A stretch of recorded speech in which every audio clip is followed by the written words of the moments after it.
Irmãos, quero convidar você a abrir a sua Bíblia em Lucas, capítulo 10.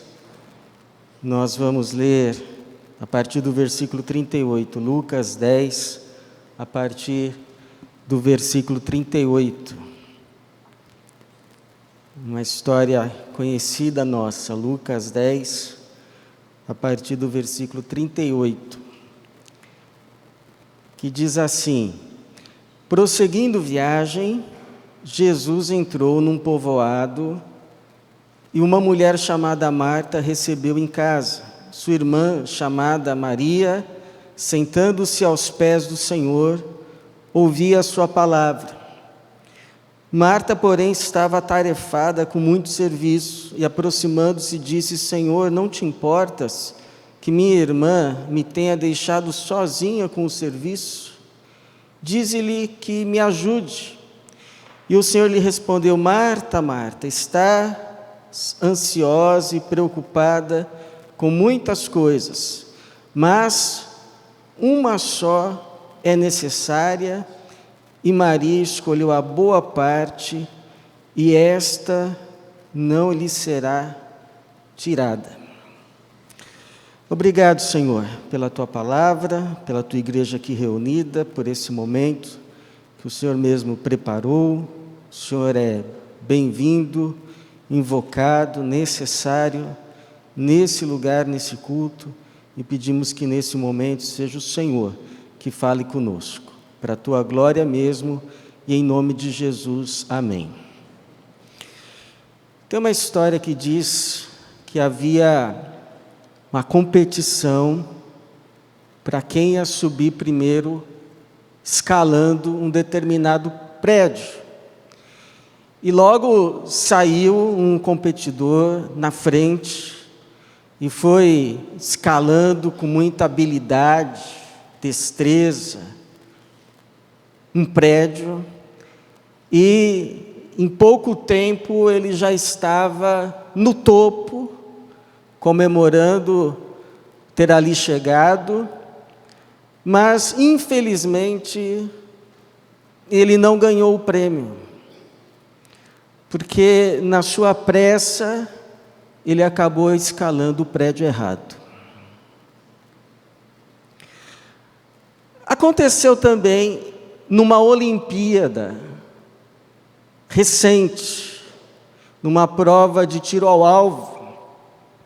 O atleta mirou o alvo, atirou a sua flecha e acertou exatamente no centro do alvo, mas também não recebeu a medalha, porque acertou o centro do alvo, mas o alvo errado. Ele depois se explicou. Isso foi um fato verídico, que sempre quando ele ia atirar, ele fazia questão de antes conferir se era o alvo dele mesmo, mas justo dessa vez ele não conferiu e mirou no alvo errado. Acertou, mas o alvo errado. A Bíblia diz, irmãos, que o apressado erra o caminho. Às vezes a gente, na nossa ansiedade, na nossa pressa, na nossa afobação de querer resolver as coisas logo, a gente acaba errando. A gente acaba até fazendo muito, a gente até acaba fazendo bem feito, mas acaba não fazendo o que de fato tem que ser feito. A gente faz um monte de coisa, mas não faz o que de fato tem que ser feito. Como foi o caso aqui dessa história que lemos, muito conhecida de todos nós, a vez em que Jesus foi visitar uma família muito querida por ele. Ele chega inclusive a ressuscitar Lázaro, que era irmão de Marta e Maria. ele vai visitar Marta e Maria, a casa delas com os seus discípulos. Marta os recebe, Jesus vai ali com 12 discípulos. Marta começa a ficar preocupada, como que eu vou arrumar para servir toda essa gente? Então ela se mergulha ali em muitos serviços, em muitas preparações. Maria, porém, se senta aos pés de Jesus e o fica ouvindo. Maria parecia ser mais do tipo contemplativa, Marta mais do tipo do serviço. Só que Marta vai para aquele serviço dirigida pelo seu coração, pela sua ansiedade, e daqui a pouco ela está estressada, daqui a pouco ela já está ficando emburrada com a sua irmã, aquela folgada, que em vez de vir me ajudar, fica lá de papinho com Jesus.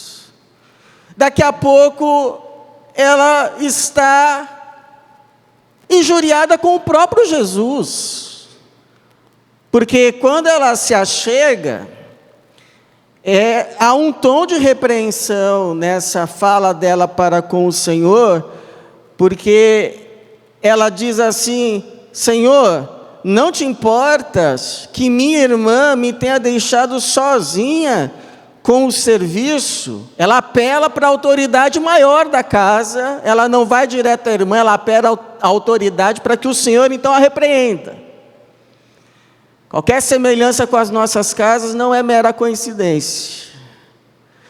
E aí o Senhor lhe dá uma resposta desconcertante, porque o Senhor não fala: ô Maria, você não está vendo a sua irmã, coitada, vai lá ajudá-la, depois a gente continua aqui a conversa. Mas ele, com ternura, mas com firmeza, diz: Marta, Marta, você está ansiosa e preocupada com muitas coisas. É isso que está te tirando a paz. Você está preocupada, ansiosa com muitas coisas, mas uma só é necessária, e Maria escolheu a boa parte, esta não lhe será tirada. E a pergunta que fica é: o que Jesus quer dizer com só uma única coisa é necessária? Será que ele está dizendo que a única coisa que precisamos fazer durante o dia é ficar aos seus pés, ouvindo a sua palavra? Será que ele está dizendo que só as coisas que nós consideramos espirituais é que são as de fato importantes? Eu penso que não. Ele deseja que sejamos operosos, ele deseja que sejamos frutíferos, ele deseja sim que o sirvamos, e muito. Ele diz: olha, é em dardes muito fruto que vocês glorificam o meu Pai. Agora, ele quer que a gente o sirva, e bastante, porém com entendimento, com direção, debaixo da instrução dele. E isso só é possível a partir dessa única coisa que é necessária e vem antes de todas as outras, para que todas as outras sejam de fato legítimas. Qual é essa única coisa? Estar com Ele,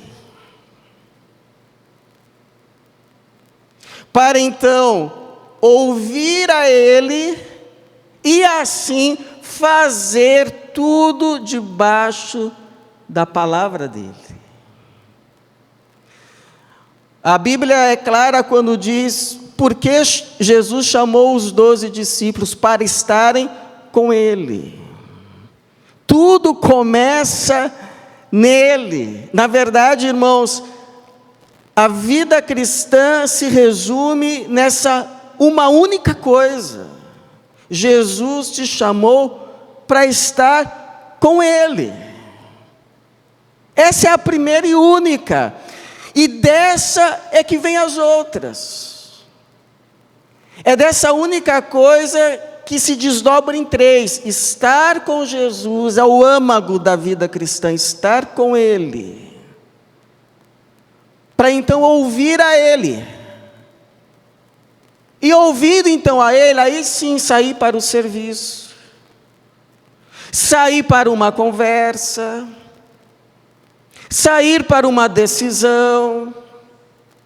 Sair para uma atividade. Sair para toda e qualquer coisa que tenhamos que fazer, mas não direcionado pelos nossos anseios, pelas nossas angústias, tribulações, confusões, mas partir a partir da sua palavra, da sua instrução, da sua direção. Essa é a única coisa. Jesus quer que você esteja com Ele. Todo o resto vai ser consequência. Mas essa é a única coisa. O que adianta fazer um monte de coisa e não estar com Jesus? Então por que a vida cristã se resume nessa única coisa que é estar com Ele e depois as outras coisas acontecem? Bom, primeiro, irmãos, porque tudo é para Ele. O Paulo já disse em Romanos 11:36, porque todas as coisas são dele, por Ele e para Ele, a Ele seja a glória eternamente. Se não for para Ele, qual o sentido que tem? Agora, como vamos saber o que Ele quer que a gente faça, ou como Ele quer que a gente faça, se a gente não parar para ouvi-lo? Vamos mirar o alvo errado. E daqui a pouco a gente está estressado. E daqui a pouco a gente já está brigando um com o outro. Está se ressentindo com o próprio Senhor. O Senhor não vê como eu te sirvo tanto? Estamos reclamando com Ele de irmãos. Por quê? Porque não partiu da comunhão com Ele. Segundo, irmãos, porque Ele nos ama. Ele quer o nosso bem, mais do que nós mesmos. Então, quando a gente o ouve e faz debaixo da orientação dEle, o maior bem a gente faz não para Ele, o maior bem a gente faz para nós mesmos. Você lembra aquela vez que Jesus encontrou Pedro, e Pedro tinha pescado a noite toda, pescador experiente, profissional, pescando no melhor tempo, que era a noite, e não tinha pescado nada. E aí Jesus diz para Pedro voltar ao mar e lançar a rede, ou as redes, e Pedro diz: Senhor, olha, a gente pescou a noite toda, a gente conhece esse mar desde a infância, posso garantir para o Senhor que o mar não está para peixe, mas, debaixo da tua palavra, já que é o Senhor que está dizendo, eu vou lançar a rede. E qual foi o resultado? De ter feito debaixo da palavra de Jesus a maior pesca da vida inteira do pescador Pedro. A maior pesca de todas. Quem foi o beneficiado? Foi Jesus ou foi Pedro? Igual um testemunho que eu ouvi de um trabalho missionário que prosperava muito. E a esposa do missionário revelou o que para ela era o motivo quando perguntaram. Ela disse que o marido dela passava muito tempo em oração pela cidade. Porque é Deus que faz, não é a gente. Nós somos cooperadores de Deus. É Ele quem faz a obra. Nós só vamos servindo a partir daquilo que Ele nos instrui, mas a obra é dEle. Ele não nos chama para trabalhar para Ele, Ele nos chama para trabalhar com Ele. cooperadores de Deus. É por isso que a gente precisa parar para ouvir. Senhor, o que o Senhor está fazendo e qual é a minha parte? Então, 3 conselhos para a gente terminar bem esse ano e possivelmente viver melhor o próximo. Irmãos, como pessoas, como servos de Deus, como igreja, em nome de Jesus, não façamos nada sem antes consultar o Senhor. Consultá-lo. Porque tem 2 tipos de oração. Aquela que a gente faz primeiro e depois ora, Senhor, tem misericórdia, que agora eu já fiz. E a oração que a gente ora primeiro, para depois saber o que fazer. Aquela que eu acho que está representada no hino do HCC 377, que diz assim: com tua mão segura bem a minha, pois eu tão frágil sou, ó Salvador, que não me atrevo a dar jamais um passo sem teu amparo, Cristo meu Senhor. Então, tomemos cuidado com os impulsos do coração. Não é sentir no coração e sair fazendo. A Bíblia diz que o coração é enganoso. A Bíblia diz, o Paulo ensina, ó, traga todo pensamento cativo ao Senhor. Ou seja, surgiu uma ideia, surgiu um impulso, espera aí, calma aí, deixa eu levar isso daqui primeiro para Jesus. Senhor, está aqui, estou sentindo isso, qual é o teu julgamento sobre essa coisa? Eu peço o seu veredito antes de eu fazer qualquer coisa. Você pode ter certeza que Ele vai te orientar. Eu te instruirei o caminho que você deve seguir, eu te guiarei com os meus olhos. Promessa. Não abra mão dessa promessa. Salmo 32:8, o Senhor promete nos instruir o caminho que devemos seguir.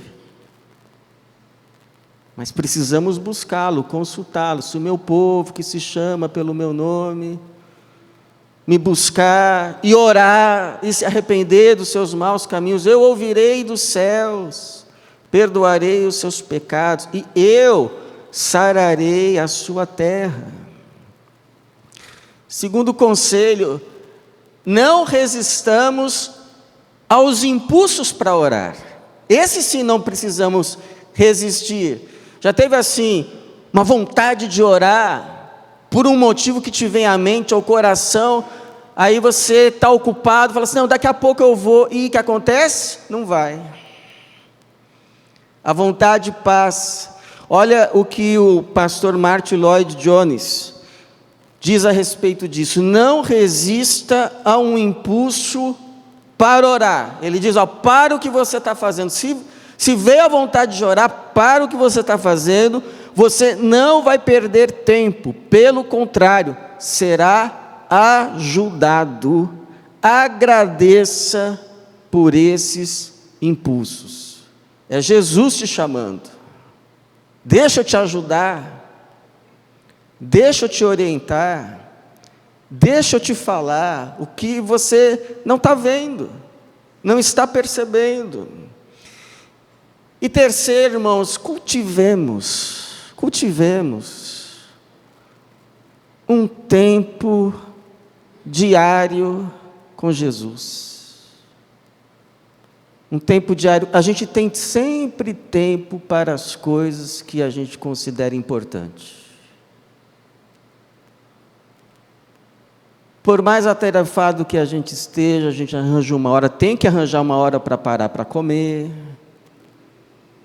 tem que arranjar uma hora para descansar, tem que arranjar uma hora para estar com o Senhor.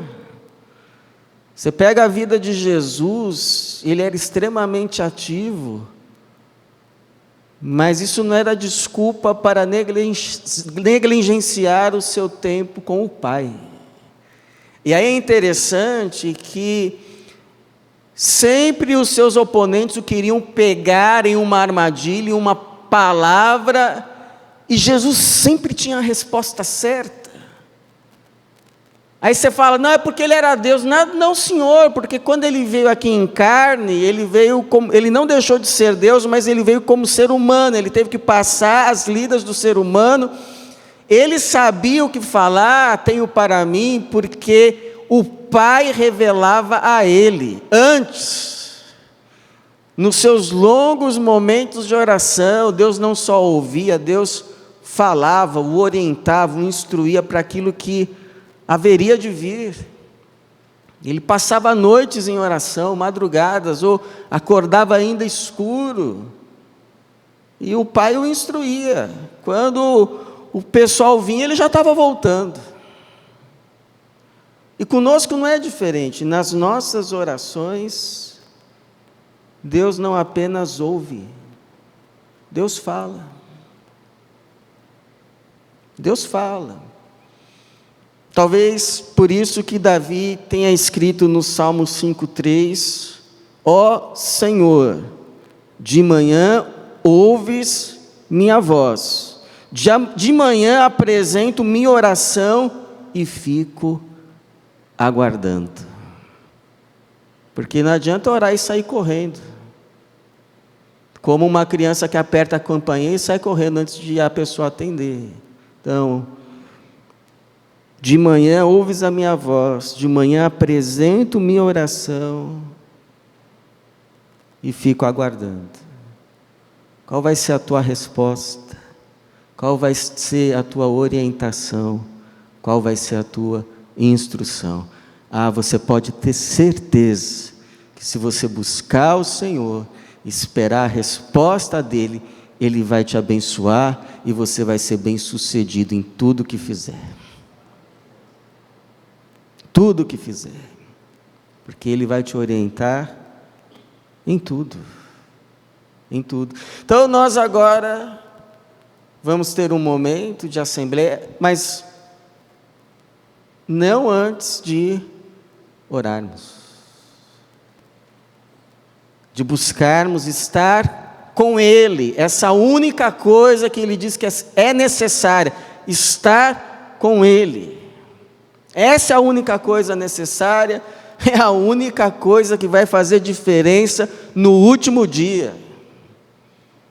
A gente acha que tanta coisa é importante, mas no último dia, no meu último dia, no seu último dia, a única coisa que vai importar é você estar com Ele. A única. Essa é a única coisa que vai importar por toda a eternidade. Estar com Jesus. Isso começa hoje, isso começa agora. Então, você sai daqui, irmãos, com essa verdade para o seu coração, para o nosso fim de ano, não só para 2024, mas para o restante da nossa vida. A primeira coisa, a que de fato importa. Estar com Jesus. As outras coisas são consequência. Então vamos orar para estar com Ele, ouvir a Ele e fazer absolutamente tudo. Tudo debaixo da orientação e da palavra do nosso Jesus. Amém.